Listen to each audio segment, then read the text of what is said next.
आणि आता आपण न्यूज टॉप 9 कडे वळूयात। सुरुवातीला दिवसभरातल्या राजकीय टॉप 9 बातम्या बघूया। काल मी एक अपक्ष आणि एक काँग्रेसचा अर्ज भरला, तर आज आणखी 2 अर्ज दाखल करणार। 19 तारखेला पक्षानं एबी फॉर्म दिला नाही तर बंडखोरी, विशाल पाटलांचा काँग्रेसला इशारा। विशाल पाटील कोणतंही चुकीचं काम करणार नाहीत। विशाल पाटलांनी उमेदवारी अर्ज दाखल केल्यानंतर संजय राऊतांचं हे वक्तव्य। माझ्या माहितीप्रमाणे काँग्रेसचे कार्यकर्ते आहेत, काँग्रेसचे उपाध्यक्ष आहेत, वसंतदादा पाटलांचे नातू आहेत, ज्यांनी कधीच काँग्रेसची बेईमानी केली नव्हती। उमेदवारी हा वेगळा विषय आणि मला असं वाटतं की ती जी परंपरा आहे काँग्रेसची, त्या परंपरेला तोडून ते कुठे काही वेगळी भूमिका घेणार नाही। भाजपाला पाडण्यासाठी काही तडजोडी कराव्या लागणार, तर विशाल पाटलांशी आम्ही बोलणार। काँग्रेस नेते बाळासाहेब थोरात यांची माहिती। विशाल पाटलांशी आम्ही बोलू। काँग्रेस काही गोष्टी आज गरज आहे, देशाला गरज आहे लोकशाही करता, राज्यघटना वाचवण्याकरता, आणि भारतीय जनता पक्षाचं जे असं क्रूर अशा पद्धतीचं सरकार आज दुर्दैवानं देशावर आलेलं आहे, ते घालवण्याची गरज म्हणून काही ठिकाणी काँग्रेसनं अशा थोड्या तडजोडी कराव्या लागलेल्या आहेत।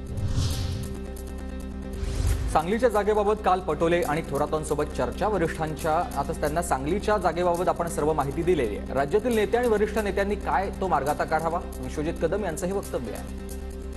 त्यांनी आता जिल्ह्यातल्या आम्हा तमाम नेत्यांना दिलेली आहे की महाराष्ट्राच्या हितासाठी, महाविकास आघाडीचा धर्म म्हणून महाराष्ट्राच्या जनतेच्या संरक्षणासाठी, महाराष्ट्राच्या जनतेच्या विकासासाठी महाविकास आघाडी धर्म पाळायला पाहिजे, ही सूचना आम्हाला काल आलेली आहे। दक्षिण मध्य मुंबईची उमेदवारी न मिळाल्यानं वर्षा गायकवाड नाराज। दक्षिण मध्य मुंबईची जागा आम्हाला मिळावी अशी अपेक्षा होती, काँग्रेस नेते बाळासाहेब थोरात यांचं हे वक्तव्य आहे। नाराजी आहे आणि खोलवर आहे, त्या नाराज आहे, काही कार्यकर्ते नाराज आहे।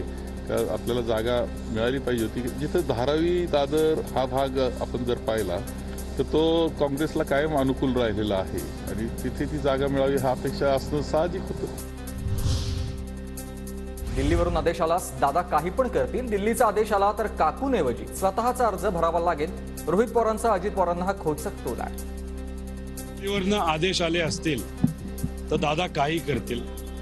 त्यांनी जर फॉर्म भरला, दिल्लीवरून आदेश आला फॉर्म ठेवा आणि काकींचा फॉर्म मागे घ्या, तर त्यांना ऐकावं लागेल, मनाच्या विरोधात असलं तरी। नारायण राणेंना उमेदवारी न मिळण्यामागे नागपूरच्या अदृश्य शक्तीचा हात। नागपूरच्या शक्तींमुळे राणेंनी अर्ज भरताना विचार करावा, ठाकरे गटाच्या वैभव नायकांची ही टीका आहे। की नारायण राणे यांचा उमेदवारी अर्ज जाहीर न होण्यामागे नागपूरच्या अदृश्य शक्तींचा सुद्धा हात असू शकतो, कारण गेले 8-10 दिवस तुमची उमेदवारी आज जाहीर होईल, उद्या जाहीर होईल, आणि आता लोकांमध्ये सुद्धा तुमची भाजपमध्ये असलेली किंमत आता लोकांना कळून। विधानसभेच्या तिकिटासाठी भाजप आमदारांना लोकसभेचं टार्गेट। लोकसभेसाठी मतदारसंघातून लीड द्या आणि विधानसभेचं तिकीट मिळवा, भाजपच्या वरिष्ठ नेत्यांच्या आमदारांना या सूचना। चंदा दो धंदा लो या नीतीवर काम सुरू आहे आणि पंतप्रधान भ्रष्टाचाराचं समर्थन करतात। भ्रष्टाचार रोखण्याची ही कोणती नीती? खासदार संजय राऊतांचा मोदींना सवाल।